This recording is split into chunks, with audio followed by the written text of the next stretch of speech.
Hi, my name is Louisa Hayes. I'm 28 years old, the founder of the educational technology platform Skilltree based in Seattle. But before the glass-walled office, the million-dollar investments, or the smiling magazine covers, I was the daughter my own parents abandoned at 16, leaving me with nothing but a crumpled note that said, "You'll understand someday." They left without a word, without a penny, without even a backward glance. 12 years later, after I had rebuilt my life from those ruins, they came back, saying that what happened back then was a lesson to make you stronger, and demanded that I share my success as if there had never been nights when I slept in a cold storage room. I didn't stay silent. I took them to court. But before I tell you what happened next, let me ask you something. Has anyone you trusted most ever walked away without saying goodbye? And where are you watching from, so I know I'm not alone? Thank you so much. That afternoon, I still remember the Tacoma sky gray as ash, drizzle misting over the asphalt, the damp smell rising from the grass behind the high school. My backpack was heavy, and all I could think about was the leftover cold cuts waiting for dinner and the biology test in the morning. When the number 42 bus stopped in front of the rental house, I noticed my father's silver pickup truck was gone. The living room window was wide open, the torn curtain fluttering in the wind. When I pushed the door open, a chill ran down my spine. The house was empty. The furniture was gone. Only the scent of old paint and faint dust marks on the wall remained where the family photos used to hang. On the kitchen counter, beside a dried coffee ring, lay a folded, wrinkled piece of paper with slanted handwriting. "You'll understand someday." No money, no phone number, no instructions. Just those 6 words, like a cold verdict. I called my brother, Cole. The dial tone repeated endlessly. I tried again, no answer. I texted, "Cole, what happened? Where did they go?" The message bounced back, delivery failed. A soft ping, and I realized I'd been blocked. I sank to the wooden floor and looked around the hollow house. Outside, the rain beat against the window, drop by drop. I didn't cry right away, I just felt hollow, like all the sound had been drained from the world. That night, I slept on the floor, no light, no blanket, listening to the wind howl through the cracks in the door, the same words echoing in my mind. "You'll understand someday, but understand what? Why me?" For the next 3 days, I survived on instant noodles and tap water. Every morning, I put on my old school uniform and pretended nothing had happened. I was terrified that if I told anyone, they'd send me to a shelter or call the police, and I'd lose my chance to stay in school. On the 3rd day, the landlord knocked on the door with an irritated look on his face. He held the lease agreement in his hand and said curtly that my parents had canceled the rental, moved to another state, and that I had 48 hours to leave. When he slammed the door and I heard the lock click, it sounded like the lid of a coffin closing over my old life. I stuffed my clothes, a few photos, and my journal into my backpack. That night, I wandered through the rainy streets, the wind cutting at my collar, thinking that if I just kept walking, maybe I'd find them somewhere, but there was no address to search for. I stopped at the Tacoma Public Library, remembering it was warm and had electricity. I sat in a corner for hours, reading to get through the night. When the library closed, I couldn't bring myself to go outside. I was afraid of the rain, the darkness, the sound of footsteps that didn't belong. I hid in the restroom until the lights went out, then slipped into the basement storage room where the old books were kept and curled up inside my thin jacket. That first night, I learned what absolute silence truly was. At dawn, I woke to the sound of books being wheeled and a man clearing his throat. It was Mr. Dean, the librarian, around 60 years old, with white hair and kind eyes that looked like they'd seen every kind of human exhaustion. I trembled, thinking he'd call the police, but he just looked at me for a long moment and sighed. "You don't need to explain," he said in a rough, gentle voice. "Just don't disappear from yourself."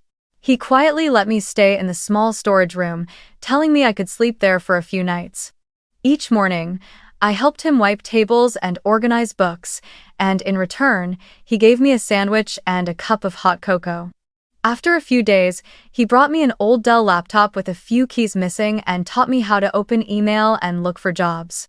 "Learn how to write your name somewhere again," he said. That sentence stayed with me for a very long time. I started applying everywhere: convenience stores, dishwashing jobs, housekeeping, any place that might take me. Most turned me away because I was only 16 and had no guardian. One afternoon, while wiping a table near the library door, I overheard two women talking about a place called Marla's Diner that was looking for a kitchen assistant and paid in cash. I didn't think twice. I ran 3 blocks straight there. The diner was small, tucked between 2 old buildings, its sign flickering, the air thick with the smell of grease and coffee. Marla, a Cuban-American woman in her 50s, looked me up and down with a mix of suspicion and pity. I told her the truth. I need a job. I can wash dishes, mop floors, do anything. I just need somewhere to start. She stayed quiet for a moment, then nodded. "All right, cash every week. If anyone asks, you're my niece. Don't let anyone know your situation." And that's how I began working there, from afternoon until late at night, the clatter of dishes echoing like the quick, nervous beat of my own heart. I learned to wash plates in water so hot it burned my hands, to mop floors slick with oil, to smile at customers even when exhaustion blurred my vision. At night, I went back to the library, hiding in the book storage room. Some nights were so cold I laid my head on my backpack and whispered, "You'll understand someday," wondering if they were happy somewhere, if they ever thought of the daughter sleeping in a dusty basement. A week later, Mr. Dean found me asleep at a reading desk, too tired to sit upright. He asked if I'd found a place to stay. When he learned I was still living in the library, he shook his head softly. "No, child, you'll get sick." He called an old friend of his, Marla, the very woman who owned the diner where I worked. "She's helped a lot of kids like you," he said. I didn't know what "like you" meant, only that Mr. Dean made me promise not to quit school and to read at least 1 book every week. That night, I moved into the small loft behind the kitchen at Marla's Diner. It wasn't fancy, just a fold-up bed and a tiny window overlooking a narrow alley, but it was the first home I'd had since being abandoned. On the table, Marla had left a plate of fried eggs and a note written in marker. "Eat, then sleep. Morning starts early." I sat down, my hand trembling as I picked up the fork. After days of surviving on dry bread, those eggs tasted like salt and kindness. As I lay down on the bed, I could hear the cars passing outside, the smell of grease still clinging to my hair. I didn't know what tomorrow would bring, nor what that someday on the note was supposed to mean. But one thing was clear: if the world had left me behind, I would learn to stand up again, even if it meant using only my bare hands and a fragile belief that somewhere out there, good people still existed. That night, for the first time, I truly slept. No dreams, no fear, just a long exhale, as if I had survived the first storm of my life. The early days at Marla's Diner were a blur, time losing all definition. I woke before dawn, when the kitchen vent still hummed softly, and only went to sleep when the clock on the wall neared 3 in the morning. I slept in the narrow storage room behind the diner, surrounded by sacks of flour, bottles of oil, and the burnt scent of coffee that seeped into my hair and skin. The concrete floor was freezing, and the thin blanket Marla gave me barely covered half my body, yet to me, it was a luxury I hadn't dared dream of just weeks earlier. Each morning, when she unlocked the door, I pretended I'd simply come in early for work, not wanting her to know I was living there. I wiped tables, washed dishes, scrubbed floors, listened to the rhythm of knives slicing vegetables and oil sizzling in pans, and slowly learned to read people by the way they ordered their meals. Some asked for black coffee and stared silently out the window for an hour. Others laughed too loudly, as if to drown out the emptiness inside. I began to understand that everyone carries a storm within them, the only difference is how well they hide it. During the day, I ate leftovers, burnt toast, scraps of fries left behind on plates. After closing, I packed what was left into a paper box, took it back to my corner, and ate in silence. I washed at the gas station down the street, sneaking into the restroom to wipe myself clean with wet towels, sometimes splashing my face with water so cold it made my head ache. Whenever I looked in the mirror, I saw a girl with tangled hair, dark circles under her eyes, and a grease-stained uniform, but her eyes still held an odd light, like a tiny flame that refused to die. One evening, after cleaning the tables, I sat on the cold storage floor, my back against the metal wall, hands trembling from exhaustion. The chill from the ice blocks seeped through my clothes, making me shiver, and when tears rolled down my face, they almost froze on my skin. I didn't even know why I was crying, maybe from hunger, from missing someone, or from the feeling of being invisible in this world. The storage door swung open, light flooding in along with the smell of dish soap. Marla stood there, arms crossed, her eyes not angry, just sad. "You planning to hide in here forever?" she asked, her voice rough from cigarettes. I lowered my head, ready to apologize, but she just sighed. "Go up to the loft behind the kitchen tonight, there's at least a bed there. Don't say you don't need it, and don't try to act strong. Everyone needs somewhere to fall." Then she walked away, leaving me with the cold air and another stream of tears, this time not from fear, but from relief. The small loft above Marla's kitchen was barely wide enough for a single bed and an old wooden table, yet to me, it felt like a luxury apartment. She told me I could stay as long as I wanted, as long as I didn't quit school. I nodded, though by then, I had long stopped dreaming about going back.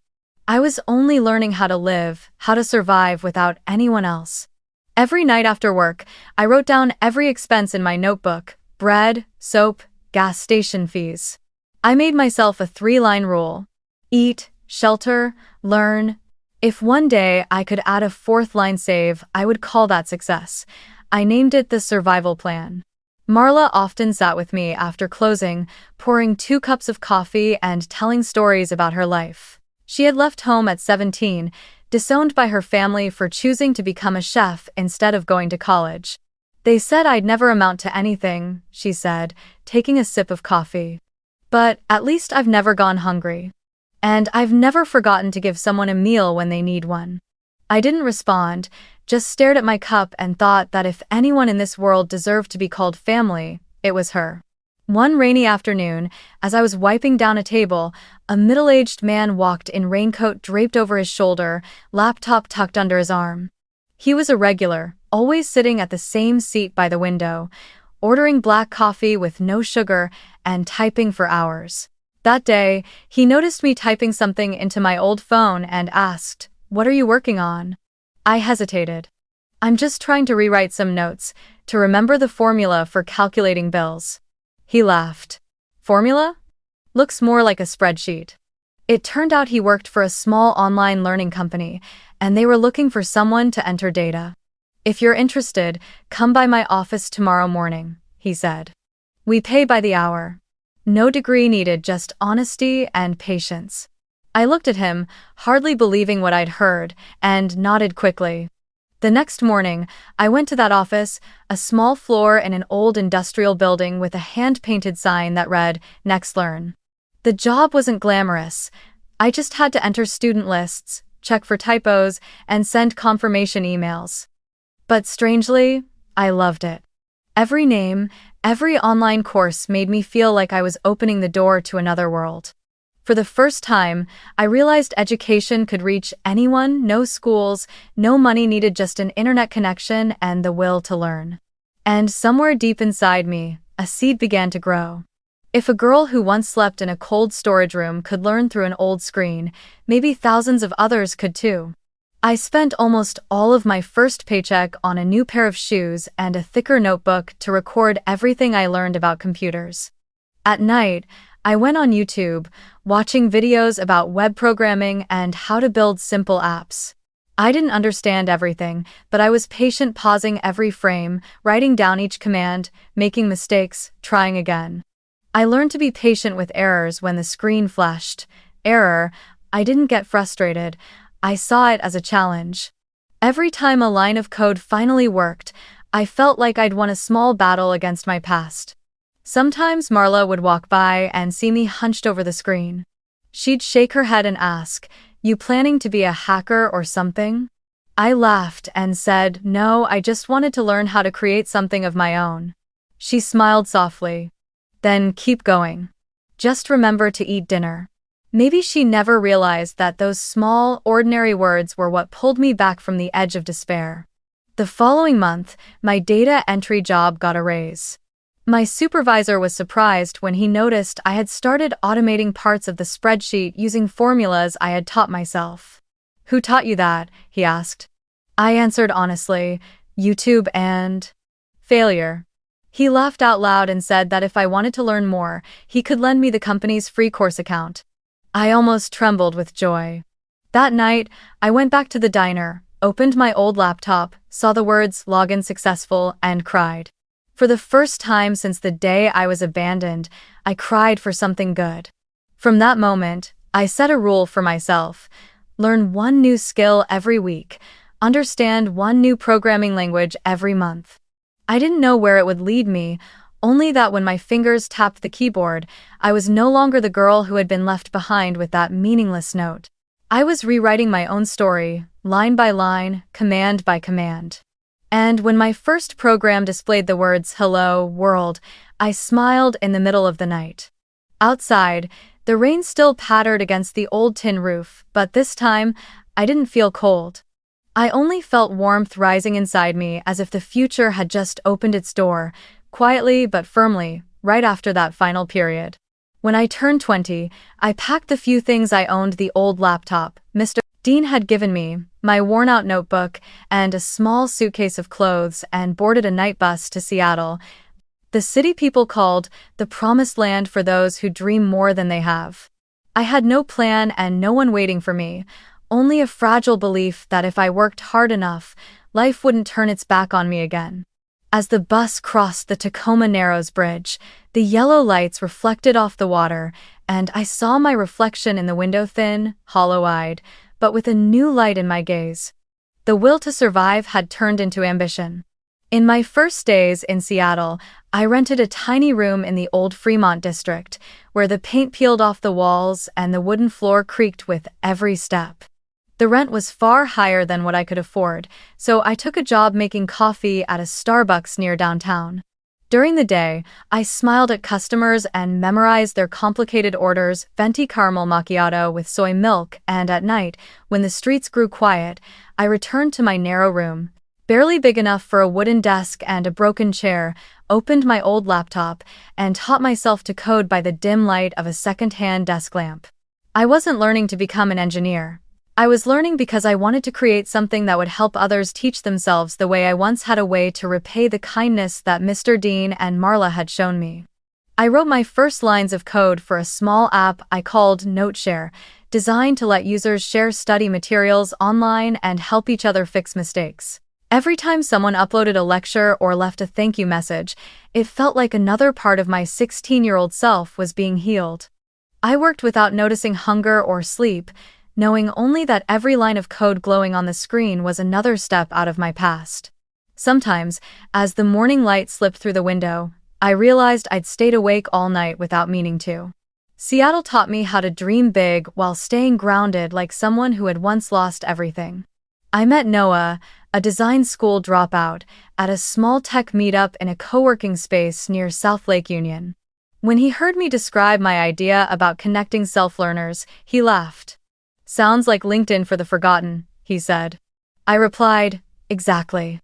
From then on, we became teammates. I made coffee by day and coded by night. Noah designed the interface and found beta testers. We lived on instant noodles and tap water, slept on the floor, and called our 2 a.m. work sessions coffee code sessions. 6 months later, Skilltree was born, a name I chose because I loved the image of a tree. To grow tall, its roots must dig deep into the ground. Skilltree wasn't just an app, it was a platform that taught real-life skills to dropouts, immigrants, the unemployed, and anyone trying to start over. I remember the night of our test launch vividly. Only 12 people signed up, most of them Noah's friends. But when I read messages like, "Thank you, I just learned the first skill of my life," I knew I wasn't doing this for money. I was doing it for something bigger, for people like me who had once been abandoned, to give them a way out, a chance to rewrite their own story. Over the next 2 years, Skilltree slowly spread within the vocational learning community. We launched discussion forums and hosted free weekend online workshops. I lived on pasta and instant coffee, unpaid for 18 months, just to keep the server running. Noah used to joke, "If Skilltree fails, at least we'll have mastered one skill: survival." I laughed, but deep down, I knew failure wasn't an option, not after all those years of fighting to prove I wasn't the useless child my parents once said I was. By the time I turned 25, Skilltree caught the attention of a local education investment fund.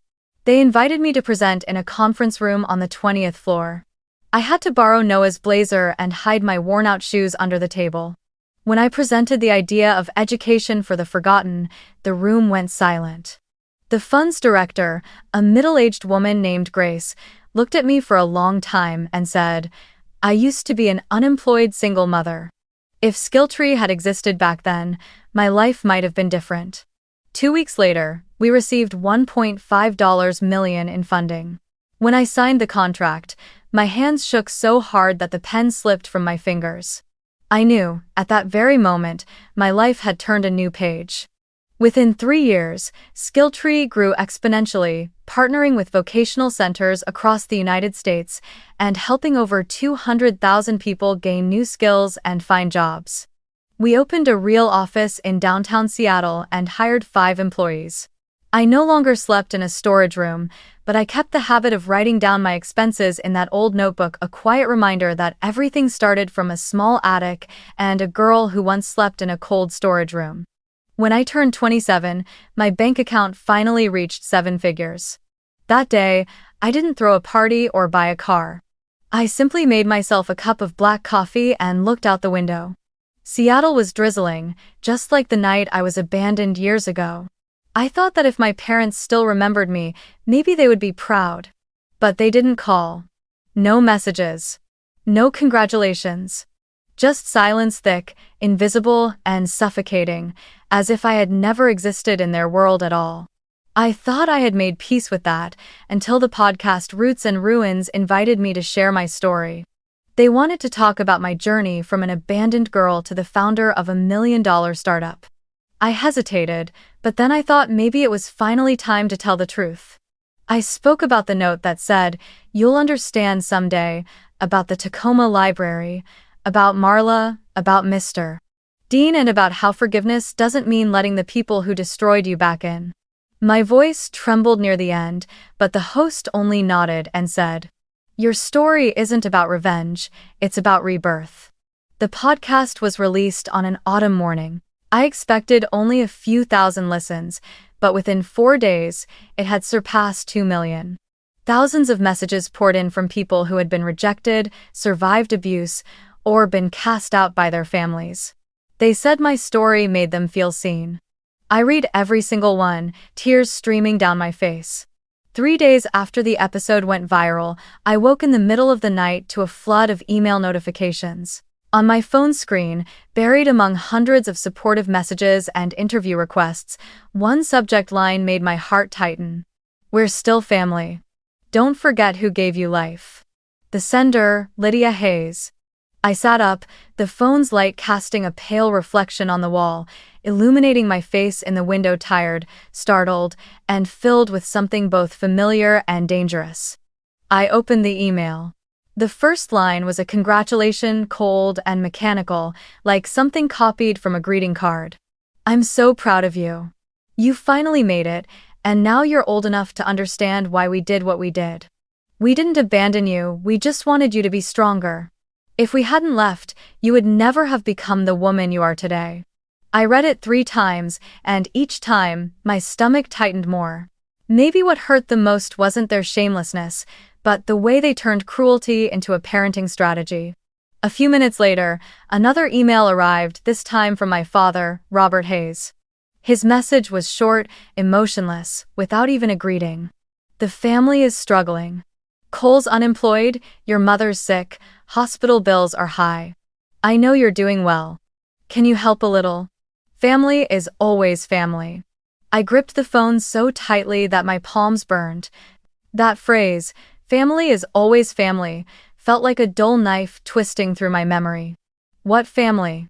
The one that left me a note saying, "You'll understand someday," and disappeared in the night without a word? I didn't reply right away. I turned off my phone and sat still in the dark, listening to the rain against the window. But then the anger rose, not loud or explosive, but deep and cold. I opened my laptop and typed the first words that came to mind, my hands trembling so hard I almost dropped the keyboard. No money, no parents, only the truth. I hit send without reading it again. That was it. Short, clear, no more words needed. I thought that would be the end of it. But I had underestimated the cruelty of people who once taught me that silence is respect. The next day, they began sending email after email, long, self-righteous lectures disguised as family letters. My mother listed every act of care she'd ever done for me. Who fed you? Who took you to school? Who taught you to read? Have you forgotten? My father wrote about blood obligations, insisting that no one succeeds without the people who gave them life. I didn't reply, but each sentence felt like a needle piercing an old wound that had never truly healed. Then, on a Monday morning, everything got worse. A coworker called me, her voice urgent. "Louisa, you need to check Facebook. Something's happened." I opened it, and for a moment, I couldn't believe what I was seeing. A post from Lydia Hayes' account, showing a photo of me at 16, wet hair, swollen eyes from crying, spliced next to the Skilltree logo. The caption read, "My daughter, Louisa Hayes, is exploiting her family's story to promote her company. Her father and I never abandoned her. Everything she says is fabricated." The post spread like wildfire. Hundreds of comments appeared, some defending me, others doubting me, many calling me an ungrateful child. I froze. That photo could only have been taken the night they left, when I discovered the empty house. They had kept it all these years only to use it now, as evidence against me. I felt stripped bare in front of a crowd, exposed and powerless. Within hours, a local news outlet picked up the post, running a headline: "Young CEO accused of fabricating family trauma for publicity." My inbox exploded. Investors sent messages asking, "Louisa, what's going on? We need clarification."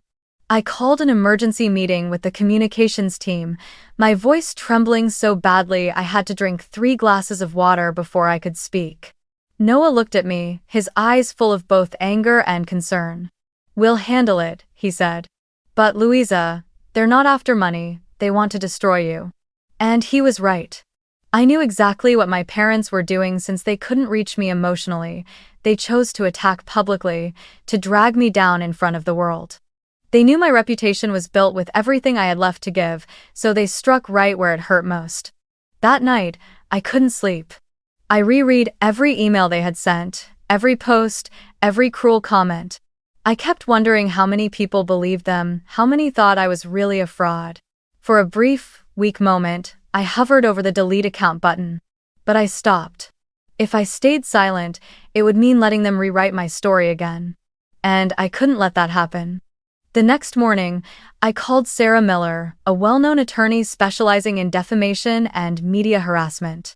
When I finished explaining everything, she stayed silent for a long moment before saying, "Louisa, what they're doing crosses legal boundaries. We'll fight back, not with emotion, but with the law." Sarah asked me to meet her at her office, a glass building overlooking Elliott Bay. When I arrived, she was wearing a black suit, her hair neatly tied, her voice calm but firm. "I need everything," she said. "Emails, messages, photos, every piece of evidence." I nodded, opening my laptop, my hands still trembling, but my eyes had changed. I was no longer the 16-year-old girl left behind with a note. I was Louisa Hayes, and this time, I wasn't running. Sarah guided me through writing a complete timeline of events, from age 16 to the present. When I told her about the Tacoma Library and Mr. Dean, she paused, then said, "I think this isn't just a lawsuit, it's proof that the truth doesn't need anyone's permission to exist." Her words left me quiet for a long while. I realized that this time, I wasn't just confronting the past, I was defending the present I had spent my youth building. A few days later, the official lawsuit was filed. I signed my name under plaintiff, gripping the pen so tightly my fingertips turned white. As the ink dried on the paper, it felt like sealing the beginning of a new era, one where the truth no longer lived only in my memory, but in the records of a court of law. Outside, Seattle was still raining. But this time, each drop against the glass sounded like a countdown to the moment I would finally face my ghosts, not with tears, but with reason. 3 weeks after the filing, I thought things would finally calm down. Sarah advised me to stay away from the media, to focus on work, and to keep my mind steady. I tried. I went back to the office, attended project meetings, and pretended life was normal, even though a quiet storm still brewed inside me. But one May afternoon, when I returned to my apartment on the 17th floor, I froze at the door. Someone had taped a photo of me taken from afar, clearly without my knowledge, as I was leaving the office. Below it, written in red marker, were the words, "Family never gives up." I stared at the photo for a long time, my heartbeat so loud it echoed in my ears. It wasn't just a threat, it was an invasion, a feeling that the past had somehow found its way back to the doorstep. I thought I had locked for good. I called building security. They took the paper down immediately and checked the surveillance cameras, but no one suspicious appeared. I called the police. 2 young officers showed up, took notes half-heartedly, and looked at me as if I were overreacting. "Probably just a prank, Miss Hayes," one of them said. "We'll file a report, but there's nothing to worry about. No one got hurt, right?" I forced a smile and said, "No," but even after they left, my hands wouldn't stop shaking. That night, I called Sarah and told her everything. She was quiet for a few seconds, then said softly, "Don't underestimate this. When people lose control, they often try to reclaim it through intimidation. Keep the photo. I'll add it to the case file." I followed her advice, placed the photo in an envelope, wrote the date neatly on the front, and locked it in a drawer. But from that night on, my apartment no longer felt safe. Every knock on the door, every footstep in the hallway made me flinch. A few days later, that fear became real. A woman in her 40s appeared in the company lobby, well-dressed, her voice gentle as she spoke to the receptionist. "I'm a close friend of Louisa's mother. I flew in from Oregon. Her mother is very ill and wants to see her one last time." Hearing the name Lydia over the intercom pulled me straight back to being 16. I walked out, trying to stay composed. The woman smiled kindly, her eyes glistening, and placed a small envelope in my hand. "Lydia asked me to bring this," she said. "She says she doesn't have much time left." I didn't open the envelope there, I just looked straight into her eyes. "You said my mother is very sick." "Yes," she nodded, hesitating slightly. "Pancreatic cancer. Final stage. She only wants forgiveness." "Which hospital does she work with?" I asked quietly. Her eyes flickered, and she changed the subject. That was enough.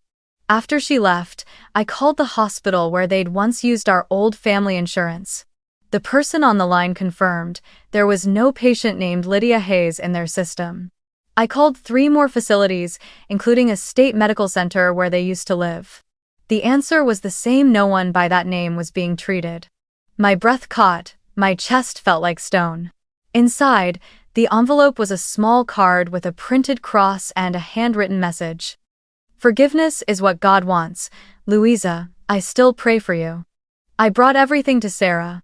When I placed the card on her desk, she frowned, then looked me straight in the eye. "This is no longer defamation," she said. "This is deliberate harassment." She pulled out a new file, added notes and evidence, then continued. "I'll file for a temporary restraining order. But Louisa, I also want you to start seeing a therapist. You can't let them take over your mind." I didn't respond, because I knew she was right. The anger and fear were slowly consuming me, robbing me of sleep, of focus, of peace. Some nights, even the sound of the doorbell was enough to make me cry. I called Dr. Jensen, the therapist Sarah recommended. She was around 50, with a soft voice, an office filled with sunlight and the scent of mint. During our first session, I told her everything from the night I was abandoned, to the photo taped to my door, to the woman who claimed to be my mother's friend. When I finished, she didn't interrupt or rush to respond. She just sat quietly for a while before asking gently, "If they really were sick, what would you do?" I hesitated. "I don't know," I said. "Maybe I'd still be afraid of them." She nodded. "Fear makes sense. But the question is, what exactly are you afraid of?" In the sessions that followed, I began to see what I'd spent years avoiding. I wasn't just afraid of being hurt by them again. I was afraid of myself, afraid that a part of me still longed for their love, afraid that I might give in and fall back into the same cycle of guilt and debt. Dr. Jensen rested her hand on my file and said, "They don't want reconciliation, Louisa. They want control. When you stop being the child they can dominate, they'll try to pull you back using guilt, pity, and fear. That's not love, it's manipulation." Her words left me frozen. For years, I had told myself they left because they were tired, or struggling, or trapped by circumstances, reasons I could forgive. But now, everything was clear. They hadn't left to teach me strength. They had left to teach me dependence, to make sure I'd believe I had no worth without them. And now, when I finally had everything they said I'd never achieve, they came back for one reason only: to see if I'd still kneel the way I once did. I left the therapist's office that afternoon under a gray Seattle sky, the drizzle thin and mist-like. I looked up at the clouds, feeling both heavy and light at once. For the first time in years, I understood what it meant to know without hurting. When I got home, I locked the door carefully and taped a new piece of paper to my refrigerator. On it, I wrote just 2 words in bold black marker: boundaries. The next day, Sarah called to tell me the court had approved a temporary restraining order for 60 days. I felt a small wave of relief, but deep down, I knew people like my parents didn't stop just because of a paper stamped with a red seal. They didn't need to touch me to hurt me, they only needed to disturb my peace. That night, I sat in my quiet apartment while the rain continued outside. Streetlights cast long golden streaks across the windowpane. I opened my laptop, stared at the blank screen, and typed a few words. "I am no longer the child in the note." I wasn't sure why I wrote it, but seeing those words appear on the screen made it easier to breathe. Maybe the past was still attacking, but this time, I had walls made of law, awareness, and the very strength they had unknowingly built in me when they left 12 years ago. Outside, the rain kept falling. But inside, something had finally gone still, not because the storm had passed, but because I had learned how to stand in the wind. One morning at the end of June, when the Seattle rain finally paused and sunlight broke through my office window for the first time in weeks, my phone rang. The number was unfamiliar, but the voice that followed made my heart tighten. "Louisa, it's me, it's Cole." There was a long silence, long enough for me to hear my own heartbeat in my chest. 12 years had passed, yet his voice sounded the same, low, slightly rough, carrying something between guilt and hesitation. He said he was in Seattle and wanted to see me, just to talk, nothing else. I paused, then said quietly, "Okay, just this once." We agreed to meet at a small cafe in Capitol Hill, the kind with dim yellow lights and the smell of baked bread blending with roasted coffee, the kind of place people choose when they need to say things they don't want the world to hear. When I walked in, Cole was already there, hands clasped, eyes fixed on a cup of black coffee gone cold. He wore a wrinkled shirt, his hair already streaked with gray, his face thinner than I remembered. When he saw me, he stood up quickly, his lips trembling. "Louisa. God, you've changed so much." I sat down across from him, keeping a deliberate distance, my voice calm. 12 years is long enough for people to change, isn't it? Cole looked at me, his eyes caught somewhere between shame and hope. "I know you're angry," he said quietly. "But you have to understand what happened back then wasn't what you think. Mom and Dad, they were only trying to do what was best for you. They wanted you to be independent, to be strong. And look at you now, Louisa. They were right, weren't they? He forced a small, uneasy smile, trying to find light in a sentence full of darkness. I went still. I'd heard enough excuses for one lifetime, but I still asked, softly yet sharp as a blade. If they did what was best for me, then why didn't anyone come back? Why didn't anyone answer the phone when I called? He lowered his head. For the first time, I saw his shoulders tremble. After a long silence, he spoke in a hoarse voice. They told me, they said you ran away with a boyfriend. That you didn't want to talk to us. They said if I tried to find you, it would just make things worse. Dad even forbade me from calling you. Every time I mentioned your name, he'd explode. He looked up, eyes red. And I believed them. Why wouldn't I? You were just 16, and I never thought they'd lie about you. I didn't speak. Instead, I reached into my bag and pulled out an old piece of paper, its edges yellowed, laminated years ago. I placed it gently on the table, as if presenting evidence at the trial of my own life. They said I ran away? Then read this. The crooked handwriting stared back at him. You'll understand someday. Cole stared at the paper, then at me. His tears came suddenly, uncontrollably. And in that moment, I didn't see a 30-year-old man, I saw the boy who used to hide behind the door to escape our father's anger. He reached out to touch the note, but I pulled it back carefully. Do you understand now? I said softly. There's no lesson in leaving a child alone in an empty house. Cole nodded, his mouth trembling. I'm sorry, Louisa. I'm so sorry. I didn't know. If I had, I would have looked for you. I looked at him. Part of me wanted to believe him. Another part knew the truth that this apology had come far too late, but even so, it softened something inside me.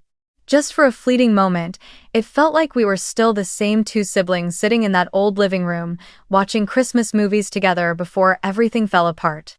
We sat in silence for a long while. The cafe's background music drifted softly through the air. Coldplay's Fix You, as if the universe itself was mocking us. Then Cole exhaled, leaning back in his chair, his voice lighter now. You know, I've been keeping up with you these past few years. I saw that podcast. You're strong, Louisa. I'm proud of you. I gave a faint smile. Proud? Proud that I survived after being abandoned by my own family? He didn't answer, just stirred his coffee, eyes fixed on the dark swirl inside the cup. The air between us stretched thin, fragile like a string about to snap. I was about to stand up when he spoke again, his voice so low I had to lean forward to hear. Louisa, there's something else. He took a deep breath, avoiding my eyes. The family's in trouble. Dad invested in some land project, got scammed. They owe around $200,000. Mom, she's not taking it well. She cries all the time. I've been trying to fix things, but I can't. He paused, then continued, his voice trembling. I'm not asking for money. I just thought maybe you could show me how to find a lawyer or how to negotiate with the bank. It sounded reasonable, but I could hear what he wasn't saying. I looked him straight in the eye. You want me to pay their debt, don't you? He said nothing. His eyes dropped to the table, a bead of sweat rolling down his temple. That's not what I meant. Just that they threw me out at 16, and now they want me to save them? I cut in, my tone calm, too calm. Cole looked up, pleading. Louisa, I get it, you're angry, and you have every right, but there's still Mom and Dad. They raised us, after all. I let out a soft laugh, not bitter anymore, just tired. You know, I once counted coins to buy food. I ate leftovers, washed myself at gas stations. Where were they then? And now that everything's falling apart for them, suddenly I'm the daughter of the family again? He said nothing. The cafe seemed to go silent, only the faint hum of the coffee grinder filling the space. I looked at him one last time, my voice low and steady. You were the one person I thought would come for me. You didn't. I understand you were scared, manipulated, lied to, but if you came here today for money, don't call it family.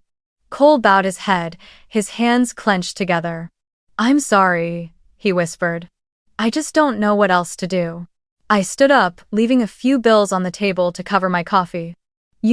I said as I turned to leave, the night they left me, I waited for someone to come back.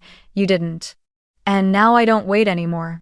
As I stepped out of the cafe, the Seattle wind hit me cold and dry, carrying the faint smell of old rain still clinging to the pavement. I stopped and caught my reflection in the glass window. Behind me, Cole was still sitting there, his head bowed, his shoulders heavy, as if he were carrying the weight of a family already dead. I didn't feel triumphant, I only felt a quiet kind of sadness. The kind that doesn't come with tears, just the realization that sometimes, blood isn't a bond. It's a chain. And today, I had finally taken it off. The next afternoon, while I was in a small meeting room next to the company kitchen, my phone rang. The voice on the other end was sharp, clipped, and dry like a pre-written court notice.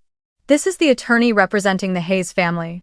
If you don't remove your podcast and issue a public apology within 72 hours, we will file a lawsuit against you for defamation, damage to reputation, and intentional emotional distress. I asked for her name, the law firm, and her bar number. She rattled them off quickly, quoting sections from Washington State's Civil Code as if to intimidate me. I calmly replied that all legal correspondence should go through my counsel, then hung up. But the anger I thought I had buried surfaced again, rising slowly, heavy, like an anchor being dragged up from dark water. I immediately forwarded everything to Sarah. 30 minutes later, she called back, her voice sharp and precise, like the edge of a blade. I checked, she said.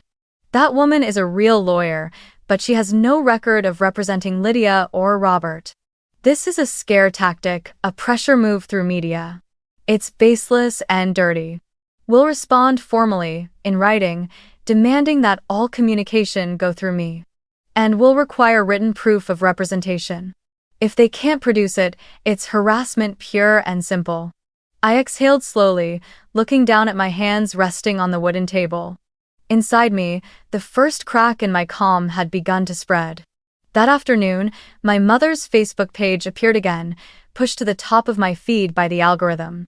Her cover photo was a Bible verse, and her profile picture had been changed to an old image of her holding me as a child. The latest post read, "My daughter, Louisa, is going through a mental health crisis due to work stress and false memories. Please, I ask everyone to pray for her. Don't attack her anymore. She doesn't know what she's doing." Beneath it were hundreds of prayer emojis, pity-filled comments pouring in like hail. Poor Louisa. I hope she finds her way back to the truth. May God heal her. I sat frozen in front of the screen. This time, they hadn't just called me a liar, they had labeled my entire memory as madness, denied the very reality I had lived and survived, day after day. The Skilltree inbox flooded with offers of psychological help and comments demanding that the unstable CEO be suspended. One of our educational partners sent an email requesting to postpone the contract signing, saying they needed to wait until the media storm passes. I felt as though someone had wrapped their hand around my throat, squeezing, while my office turned into a suffocating fishbowl.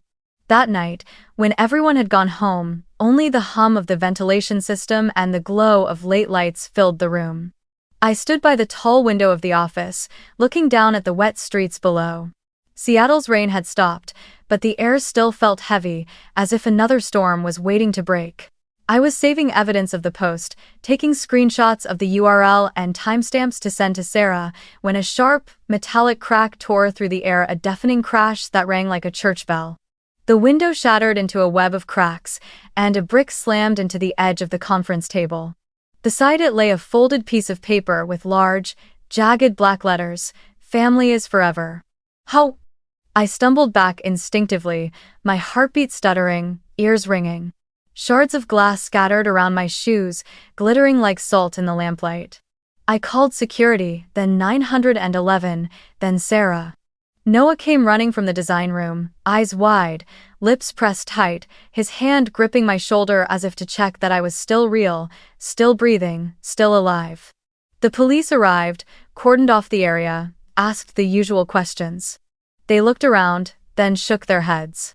No street camera across the road, hard to identify the suspect, could be random vandalism. I let out a bitter laugh. There was no room left for fear anymore, only exhaustion and the hollow ache of disbelief. I handed them the paper, pointed to the words, "Family is forever," and said slowly, "Random? Really?" They didn't answer. They just took notes and promised to increase patrols. I sat down, placed my hands on my knees to steady myself, and called Sarah on FaceTime, my voice hoarse. They just threw a brick into the office. Sarah told me to take a deep breath and look straight into the camera. "Listen to me, Louisa.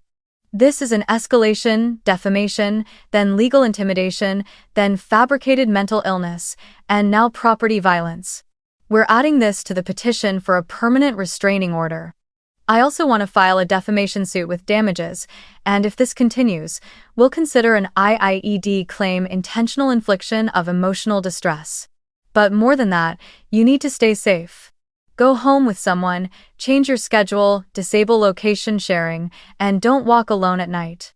I nodded, staring at the cracked glass, thinking of that old note, "You'll understand someday," and realizing that those words once chained me, but today, words had become my liberation treaty. That night, after the staff finished cleaning the broken glass and boarding up the shattered window, I called an emergency meeting. I told everyone plainly, tonight's incident was aimed at me, not at any of you. If anyone feels unsafe, you're free to work remotely. We'll provide counseling and increase security. Noah sat beside me, his hand resting lightly on the table to keep it from trembling. A young employee hesitated before asking, "Are you okay?" I didn't say I'm fine, I told the truth. "I'm scared, but I won't retract the truth. Not today. Not ever. R." That answer didn't make the fear go away, but it made the room a little warmer. People can feel it when someone chooses to stand upright in the wind. Late that night, I returned to my apartment, carrying a heavy bag full of evidence. I sent all the photo files, videos, and police reports to Sarah through a secure channel, with a short note. I want to take them to court not just to win, but to make sure they never do this to anyone else. I has to. Her reply came that same night. "Tomorrow morning, 8 a.m., we'll file the official complaint for defamation and request a permanent restraining order per statute. I'll also send a demand letter requiring removal of all false posts within 24 hours, otherwise, we'll seek injunctive relief." I read every word slowly, feeling as if I were laying the first stone of a bridge rising out of the old swamp. I knew the road ahead would be long, loud, and exhausting. But I also knew that every version of me, the 16-year-old in the library basement, the dishwasher in the cold kitchen, the founder with trembling hands signing her first contract, was standing beside me now, pushing the same door open together. Before going to bed, I checked my phone and saw dozens more messages saying, "Praying for Louisa," a few anonymous emails telling me to get treatment, and vague threats repeating the same line. "Family is something you can't abandon." I turned off all notifications and placed the phone face down. In the dark, Seattle's rain began again, soft and rhythmic like an old song. I suddenly remembered that night when I was 16, hiding in the library, telling myself, just get through tonight. I hadn't realized that getting through tonight wouldn't just happen once, but over and over, night after night, until it became a way of life. I pulled the blanket over my shoulders and whispered to myself, tonight is no different, and tomorrow, I'll walk into that courtroom. Not with a heart that seeks revenge, but with a simpler will to put an end to the lies. On the day of the hearing, the Seattle sky was heavy and gray, as if even the clouds were holding their breath for the verdict. I arrived early with Sarah and our legal team, sitting in the car as the King County Courthouse came into view through a thin veil of fog. The glass facade reflected a crowd of reporters already gathered, cameras, microphones, banners from morning shows, all pointing towards someone they didn't truly know, but believed was a story worth hearing. When I stepped out of the car, the flashes came like lightning, so bright I had to squint. Someone shouted, "Louisa, do you regret suing your own parents?" I didn't answer. I just tightened my grip on Sarah's hand and walked quickly inside. The hallway smelled like old wood, paper, and cold coffee. It reminded me of the Tacoma Library where I once hid behind the shelves to sleep. The only difference was that this time, I wasn't hiding anymore. The courtroom was packed. The gallery behind me was filled with reporters, bloggers, and curious onlookers. Among them were a few Skilltree alumni holding small signs that read, "We stand with Louisa." Across the aisle sat my parents, dressed neatly, as if preparing for a television interview. My mother wore a beige dress, a cross at her neck, her eyes carefully trained to glisten on cue. My father sat with his arms crossed, his silver hair making him look almost gentle almost. It was a carefully constructed gentleness. Between them sat Cole, his head bowed, not looking my way. I could see his hands clenched tightly together, his knuckles pale white. The trial began with our side's opening statement. Sarah rose, her voice low and steady, clear enough that she didn't need a microphone. "Your Honor, this is not merely a case of defamation and harassment. This is the story of a woman who was abandoned at 16, had her reputation destroyed as an adult, and is now being subjected to a coordinated smear campaign by the very people who brought her into this world." She raised a hand, signaling the technician to bring up the first slide on the large screen. The image that appeared was the note, "You'll understand someday." Then came photos of the empty house from that night, the landlord's written statement, and finally, a series of emails, social media posts, and security footage showing the stranger taping my picture to my door. Sarah walked the court through each exhibit, her voice precise and unwavering, peeling back the layers of deceit one by one. "This is not imagination," she said. "This is documented reality, dated, witnessed, and verified." And when confronted with the truth, instead of remorse, they called her delusional. The courtroom went silent. I glanced around and noticed a young female reporter quietly wiping her eyes. When it was the defense's turn, my father stood. His tone tried to sound composed, but beneath it was a barely contained anger. "My wife and I never abandoned our daughter. We were teaching her independence. Louisa was always stubborn, defiant. We wanted her to experience hardship so she'd learn to value family. We never imagined she'd twist that into a story for profit. She's been selling online courses, making millions off this so-called trauma. That's why she's here today." Sarah rose the moment he finished speaking. "Your Honor," she said, calm but cutting. "We have verified evidence that Mr. and Mrs. Hayes made no contact and provided no support to Miss Hayes for 12 consecutive years. We present her verified bank records, rental agreements, and authenticated phone records from the telecommunications company." The judge, a man in his 60s with a stern face but steady, fair eyes, nodded for the clerk to present the evidence. After reviewing the files, he looked directly at my parents and asked, clearly and without emotion, "If your intent was to teach her independence, why did you never check whether your 16-year-old daughter was alive? Mr. and Mrs. Hayes, is it true that you left your home when your daughter was 16 without providing any contact information?" My father pressed his lips together. "We only wanted her to learn how to stand on her own." The judge raised an eyebrow, his voice tightening.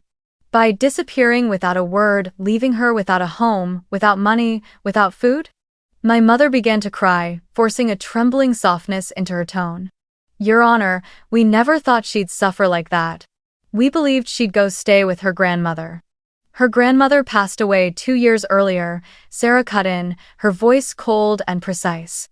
"Death certificate included in the file." The room went silent. My father's face flushed red.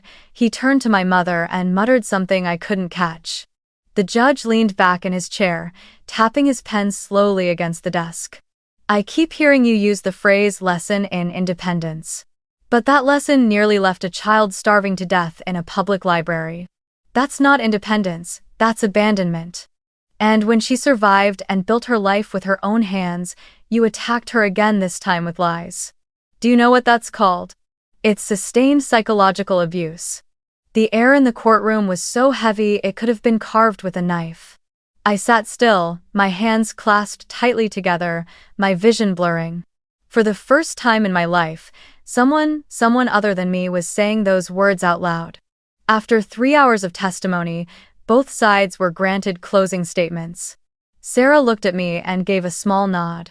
I rose, trembling slightly but steady enough to stand tall. "Your Honor," I began. "I'm not here to win money. I just want the truth to exist on record. They told me I'd understand someday when they left me behind, but I don't need to understand anymore. I just need to be free from them."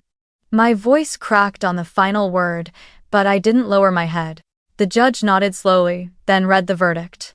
After reviewing all submitted evidence, the court finds the defendants, Lydia and Robert Hayes, guilty of defamation and emotional harassment. The court grants a 5-year restraining order and awards the plaintiff, Miss Louisa Hayes, compensatory damages in the amount of $150,000. Oh, bat! The sound of the gavel struck sharp, final, absolute. My mother burst into tears. My father shot to his feet, mouth open to protest, but a bailiff stepped forward, blocking his way. I didn't look at them. Sarah placed a gentle hand on my shoulder and whispered, "It's over." As I stepped out of the courthouse, the afternoon sun hit my eyes directly. The Seattle wind was cold, but, for the first time, I didn't shiver. Reporters swarmed forward again, microphones raised, voices firing questions from every direction. I said only one thing. Sometimes, to protect the truth, you have to let go of what you once called family. Then I turned away without looking back. On the courthouse steps, I took a deep breath, tasting the faint salt in the air drifting from Elliott Bay. Amid the noise and flashing cameras, I saw Noah waiting across the crowd, raising a hand in quiet triumph, his face glowing with wordless pride. I walked over, and he asked softly, "Want to go celebrate?" I smiled. "No. I'm going to find something I lost a long time ago." He tilted his head. "What's that?" I answered, "Peace." As the car pulled away from downtown, I watched the courthouse fade through the window. Tears rolled down my cheeks, but they weren't bitter anymore. They carried the taste of release of something finished. For the first time in 12 years, I felt light. A month after the verdict, when the case was still floating in headlines but slowly fading from my daily life, an email arrived from my mother's address. My heart clenched, a reflex I thought I'd outgrown. The message was short, just one conversation, please? Just a few words, but they stirred an ocean of memories, rainy afternoons, slamming doors, the sound of footsteps fading away. I stared at the screen for several minutes before typing my reply. All right, one time, in public. I didn't agree for them. I agreed for me to close the door properly, to prove to myself that I had the right to end a chapter instead of being trapped inside it forever. We agreed to meet at a small cafe on the edge of Lake Union, the same place where years ago, I used to bury my face in textbooks when I had nowhere else to go. I chose that spot for a reason. It was a marker, a point from my past that I could now revisit not as someone desperate, but as someone whole. The cafe that afternoon was bathed in the weak light of evening, the large windows reflecting the calm water. Patrons sat quietly, sipping tea and watching the boats. My mother arrived first, her face flushed and tears streaking down her cheeks as if she had practiced this moment for a long time. Her crying had become a familiar, useful performance. She wore a pale blue coat, her hands trembling as she accepted the small paper box she had brought. Her brown hair was no longer as full as in the old photo, thinner now with a few silver strands showing. My father came later, moving slowly with a solemn air, his gaze far colder than the picture I still remembered. He sat across from me in silence, like a witness primed with a ready answer. Cole stayed near the doorway, his eyes troubled. He seemed to want to step in, but also knew this was a meeting I needed to face on my own. My mother politely reached out and hugged me the way one hugs a familiar stranger. I didn't push her away, but I didn't return that warmth either. She sobbed and spoke the words I had already read 100 times in emails and on Facebook. "My child, I only wanted you to be strong. We were wrong, but I want to heal." My father opened his mouth to defend their lesson in independence, the same hollow phrases that sounded reusable at any moment. I listened with even breaths, feeling as if I stood on a slab of ice. Then I pulled a thick envelope from my bag, not filled with resentment but with a carefully assembled file. Screenshots of the false posts, copies of the extortion emails, the photo taped to my door, the police report, and copies of the restraining order and the court's ruling. I placed the envelope on the table and let them see each piece, each line, showing them evidence that could not be denied. I said nothing, stepping back slightly so they would read it themselves. My mother read aloud between sobs, her face draining of color. My father tried to catch my eye, hunting for a crack, a rehearsed apology. I waited for them to finish, then began, my voice slow and steady, unwavering. If you thought that night was a lesson, then the lesson is over. I understood and I survived. I don't need you to keep positioning yourselves as my teachers. I am not a test you can pass through and then leave behind. The words were crisp, free of hatred but sharp with resolve, and the whole cafe seemed to pause. My father started to speak, but I cut him off. If there is one more threat, one more violation of the restraining order, one more false post, I will take this evidence everywhere they can look.